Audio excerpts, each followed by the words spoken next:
আজকে আমি তোমাদের সামনে এসেছি লাইভে একটা গুরুত্বপূর্ণ বিষয় আলোচনা নিয়ে। বিষয়টা হচ্ছে স্বাস্থ্য নিয়ে। তোমরা সবাই জানো যে বেশিরভাগ মানুষ, বিশেষ করে মহিলারা, তারা এই হাঁটু ব্যথা নিয়ে একটা খুব সমস্যায় ভুগছেন। এবার কেন হয়? আমরা তো হাঁটু ব্যথা এত মহিলাদের যে হচ্ছে, কেন হয়? আমার মনে হয় যে আমরা খুব সুখী হয়ে গেছি। আগে আমরা কি করতাম? নিচে বসে রান্না করতাম, উঠতাম, বসতাম, কুটনো কাটতাম, যাই করতাম, বসতাম, উঠতাম করে যে একটা সিট আপের কাজ করতো। কিন্তু এখন আমরা কন্টিনিউ কিন্তু সেটা দাঁড়িয়ে করছি। যত শরীরকে সুখ দিচ্ছি তত আমরা আর কি শরীরে রোগ নিয়ে আসছি।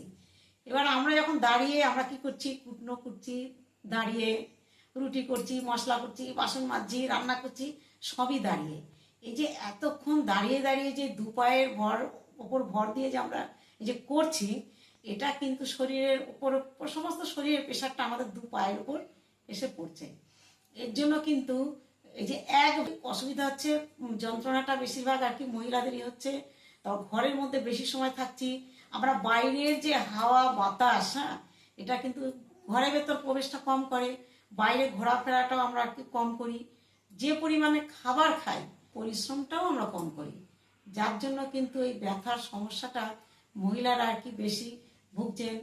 এবার তারা যদি মনে করে যে না, ভয়ে তো লাগে যে আমরা দোতলায় উঠবো, সিঁড়ি ভেঙে উঠতে পারবো না, এটা আগেই বলবো, আগেই ভয় পায়।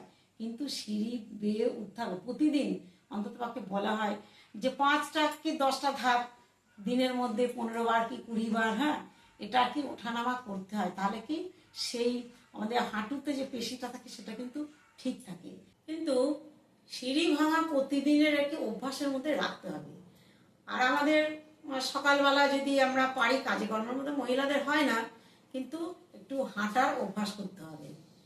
এবার খাচ্ছি দাচ্ছি, সব যে পরিশ্রম সেইভাবে করছি না, হজম হচ্ছে না, সেইভাবে আর কি আমরা বাড়িতে থাকি, কিন্তু হাঁটা চলা আমরা করতে চাই না, আগেই ভয় পাই।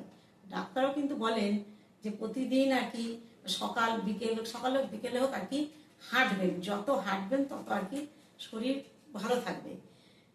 তাই জন্য আর কি আমিও বলতে চাই যে যাতে হাঁটা চলার মাধ্যমে থাকতে হবে, কাজের মধ্যে থাকতে হবে। তারপরে যদি মনে হয় যে না, এতে আমি উপকার পাচ্ছি না, ভালো হচ্ছে না, ডাক্তারের পরামর্শ তো অবশ্যই নিতে হবে। ডাক্তারও দেখাতে হবে, ওষুধও খেতে হবে, আবার এগুলোও করতে হবে, নাহলে কিন্তু এর থেকে মুক্তির কোনো উপায় নেই।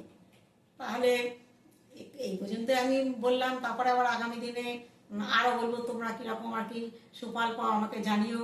আমার চ্যানেলটা সাবস্ক্রাইব করো, লাইক করো। এই বলে আমি আমার এই সম্পর্কে আলোচনা আজকের মতো এখানেই শেষ করলাম।